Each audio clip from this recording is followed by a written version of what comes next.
Stave 4. The Last of the Spirits. The phantom slowly, gravely, silently approached. When it came near him, Scrooge bent down upon his knee, for in the air through which this spirit moved it seemed to scatter gloom and misery. It was shrouded in a deep black garment which concealed its head, its face, its form, and left nothing of it visible save one outstretched hand. He knew no more, for the spirit neither spoke nor moved. I am in the presence of the ghost of Christmas yet to come, ghost of the future. I fear you more than any spectre I have seen. But as I know your purpose is to do me good, and as I hope to live to be better man from what I was, I am prepared to bear you company, and do it with a thankful heart. Will you not speak to me? It gave him no reply. The hand was pointed straight before them. Lead on, spirit. The night is waning fast, and it is precious time to me, I know. Lead on, spirit. They scarcely seemed to enter the city, for the city rather seemed to spring up about them. But there they were, in the heart of it, on 'change amongst the merchants. The spirit stopped beside one little knot of business men. Observing that the hand was pointed to them, Scrooge advanced to listen to their talk. "No," said a great fat man with a monstrous chin. "I don't know much about it either way. I only know he's dead." "When did he die?" inquired another. "Last night, I believe." "Why? What was the matter with him? I thought he'd never die." "God knows," said the first, with a yawn. "What has he done with his money?" asked a red-faced gentleman. "I haven't heard," said the man with a large chin. "Company, perhaps. He hasn't left it to me, that's all I know. Bye-bye."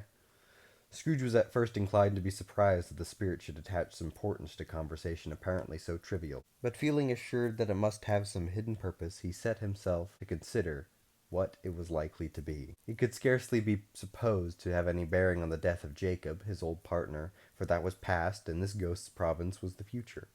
He looked about in that very place for his own image, but another man stood in his accustomed corner, and though the clock pointed to its usual time of day for being there, he saw no likeness of himself among the multitudes that poured in through the porch. It gave him little surprise, however, for he had been revolving in his mind a change of life, and he thought and hoped he saw his new-born resolutions carried out in this. They left this busy scene and went into an obscure part of town, to a low shop where iron, old rags, bottles, bones, and greasy offal were bought. A grey-haired rascal of great age sat smoking his pipe. Scrooge and the phantom came into the presence of this man, just as a woman with a heavy bundle slunk into the shop. But she had scarcely entered when another woman, similarly laden, came in too, and she was closely followed by a man in faded black. After a short period of blank astonishment, in which the old man with the pipe had joined them, they all three burst into a laugh. "Let the charwoman alone to be the first," cried she who had entered first. "Let the laundress alone to be the second, and let the undertaker's man alone to be the third. Look here, old Joe, here's a chance, if we haven't all three met here without meaning it. You couldn't have met in a better place. You were made free of it long ago, you know, and the other two ain't strangers. What have you got to sell? What have you got to sell?" "Half a minute's patience, Joe, and you'll see." "What odds, then? What odds, Mrs. Dilber?" said the woman. "Every person has a right to take care of themselves. He always did. Who's the worse for the loss of a few things like these? Not a dead man, I suppose." Mrs. Dilber, whose manner was remarkable for general propitiation, said, "No, indeed, ma'am. If he wanted to keep him after he was dead, a wicked old screw, why wasn't he natural in his lifetime? If he had been, he'd have had somebody to look after him when he was struck with death, instead of lying gasping out his last there, alone by himself. It's the truest word that ever was spoke. It's a judgment on him. I wish it was a little heavier judgment, and it should have been. You may depend upon it, if I could have laid my hands upon anything else, open that bundle, old Joe, and let me know the value of it. Speak out plain. I am not afraid to be the first, nor afraid of them to see it." Joe went down on his knees for the greater convenience of opening the bundle, and dragged out a large and heavy roll of some dark stuff. "What do you call this? Bed curtains? Ah, bed curtains. Don't drop that oil upon the blankets now." "His blankets?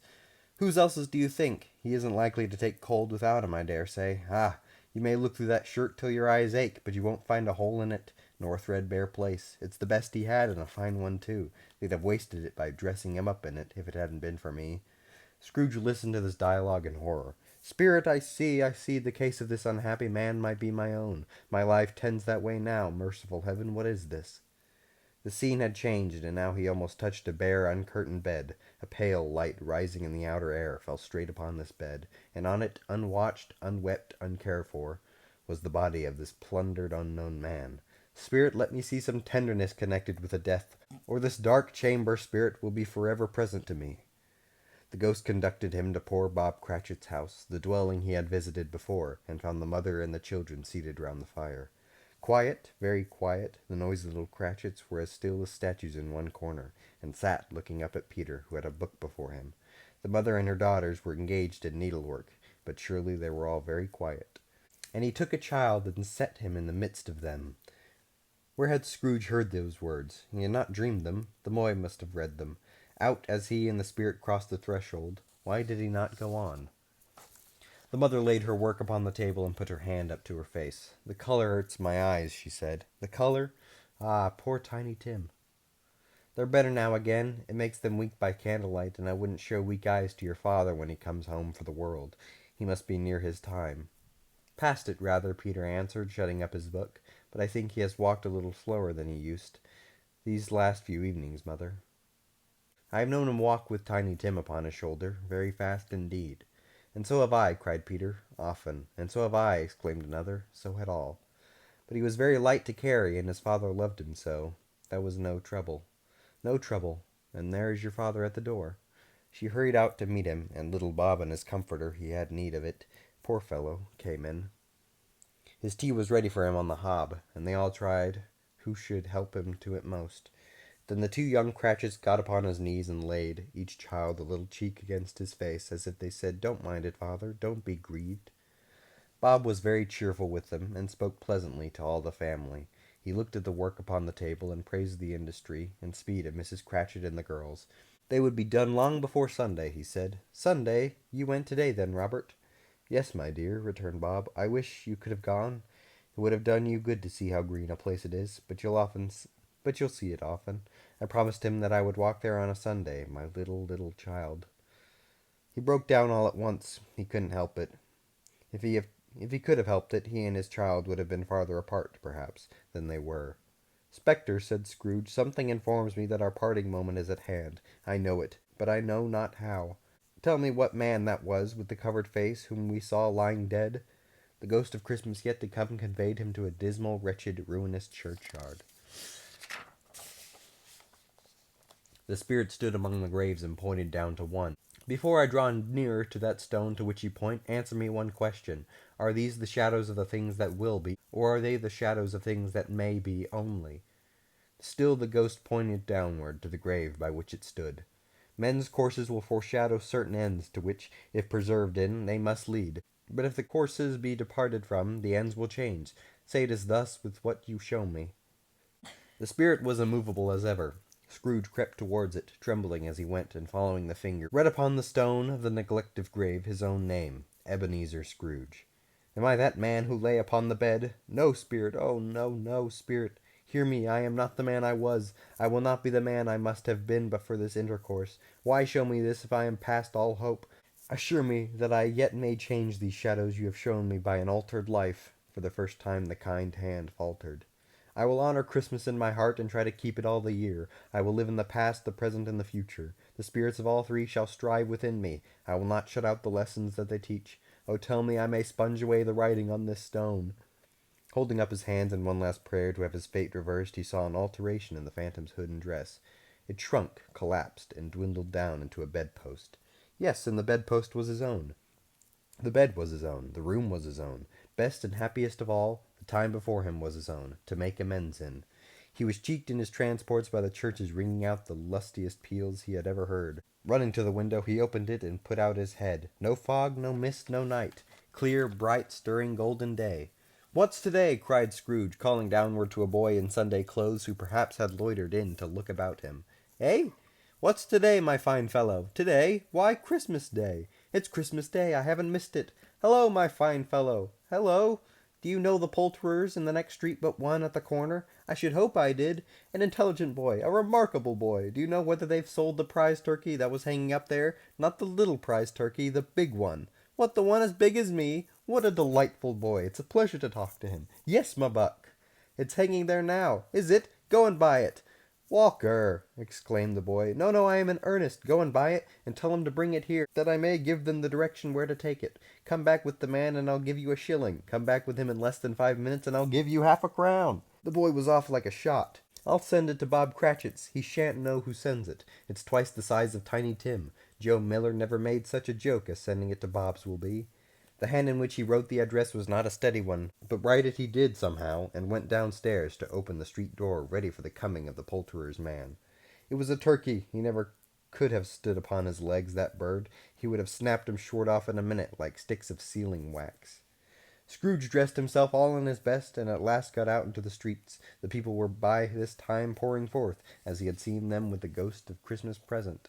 And walking with his hands behind him, Scrooge regarded every one with a delighted smile. He looked so irresistibly pleasant. In a word, that 3 or 4 good-humored fellows said, "Good morning, sir. A Merry Christmas to you." And Scrooge said often afterwards that, of all the blithe sounds he had ever heard, these were the blithest in his ears. In the afternoon he turned his steps toward his nephew's house. He passed the door a dozen times before he had the courage to go up and knock, but he made a dash and did it. "Is your master at home, my dear?" said Scrooge to the girl. "Nice girl, very." "Yes, sir. Where is he, my love?" "He's in the dining room, sir, with his mistress." "He knows me," said Scrooge, with his hand already on the dining room lock. "I'll go in there, my dear." "Fred! Why, bless my soul!" cried Fred. "Who's that?" "It is I, your Uncle Scrooge. I have come to dinner. Will you let me in, Fred?" "Let him in. It is a mercy he didn't shake his arm off. He was at home in 5 minutes. Nothing could be heartier. His knees looked just the same. So did Topper when he came. So did the plump sister when she came.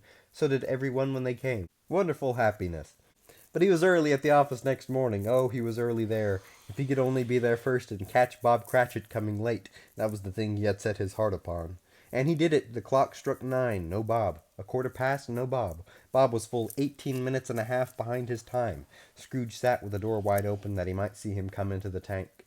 Bob's hat was off before he opened the door, his comforter too. He was on his stool in a jiffy, driving away with his pen, as if he were trying to overtake 9 o'clock. "Hallo!" growled Scrooge in his accustomed voice, as near as he could feign it. "What do you mean by coming here at this time of day?" "I am very sorry, sir. I am behind my time." "You are? Yes, I think you are. Step this way, if you please. It's only once a year, sir. It shall not be repeated. I was making rather merry yesterday, sir. Now, I'll tell you what, my friend. I am not going to stand this sort of thing any longer, and therefore," Scrooge continued, leaping from his stool and giving Bob such a dig in the waistcoat that he staggered back into the tank again, "and therefore I am about to raise your salary." Bob trembled and got a little nearer to the ruler. "A Merry Christmas, Bob," said Scrooge, with an earnestness that could not be mistaken, as he clapped him on the back. "A merrier Christmas, Bob, my good fellow, than I have given you for many a year. I'll raise your salary and endeavor to assist your struggling family, and we will discuss your affairs this very afternoon over a Christmas bowl of smoking bishop, Bob. Make up the fires and buy a second coal scuttle before you dot another I, Bob Cratchit."